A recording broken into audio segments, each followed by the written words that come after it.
In Studio 61. All right, yeah, Tim, thanks. Well, recent cases of severe lung disease and several deaths that might have a connection to vaping have raised urgent safety concerns for both parents and users of e-cigarettes. So with us today is Dr. Sabina Rebus. She's a physician with American Family Care. She's going to answer all of our questions, as many that we can get to here about vaping. Now, how widespread is this problem now, this severe lung disease? Right, so it's looking like it's becoming very widespread. We've had 6 deaths so far, with the most recent one this morning, actually, that we've heard about, and over 400, cases of vape-related respiratory illnesses. So it is a problem. It's growing. We don't really know at this point exactly what's causing it, but there are several theories behind why these respiratory illnesses are cropping up now. Now, we were talking about those 6 deaths. That's the big news today. Do we know 100% that they were caused by the vaping, or that's what it's looking like? I mean, how certain are we?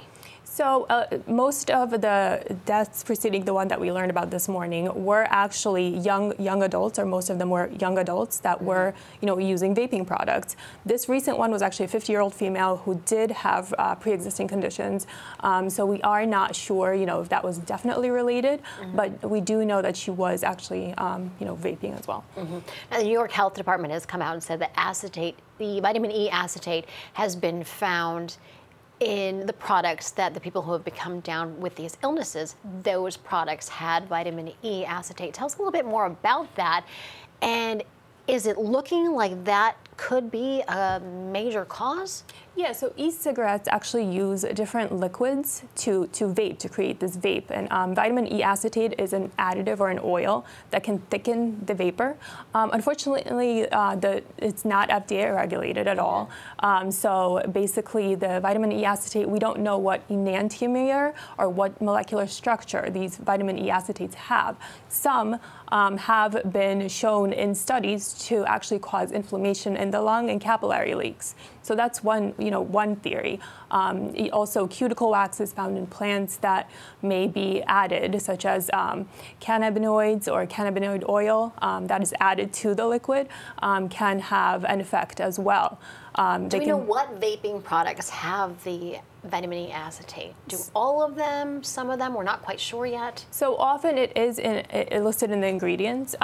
So we know that many manufacturers do add these sorts of, oils or acetates into the products, but we do not know what is exactly causing these sort of illnesses. Now, other than just flat out stopping, which everyone should be doing, what else can they do? So we strongly encourage to stop vaping if you have not yet already. At American Family Care, we see a lot of sports physicals, school physicals. We have a lot of teens actually admit to vaping. Often they're scared. Many don't have symptoms and want an X-ray. We do not recommend getting an X-ray if you're not having symptoms. So a lot of them are coming and saying, I have been vaping and now I'm nervous. Exactly, yes. Or I have this cough, or I have this pain, random pain. Often the aches and the coughs are not related to vaping, but we have seen teens get seriously ill from vaping, and usually what we look for, or from the accounts that we've heard about, these teens are really feeling sick. They're feeling like they're having heart attacks, they're feeling like they can't breathe. So this is not the case when you have a simple viral illness, but if you are concerned, if you have been vaping, the changes from the vape products are actually noted on an X-ray. So if you are very, very concerned, then we do suggest go to the emergency room, come in and get an X-ray if you have these random symptoms. Right, so call your doctor, don't hesitate if it is something more than just a sort of a regular cough. Right, exactly. All right, thank you so much, Doctor, for being with us. Yeah, we do appreciate it. Thank you so much. All right, still ahead here on the Fox 61 Morning News for you. A comedian was on the hot seat testifying.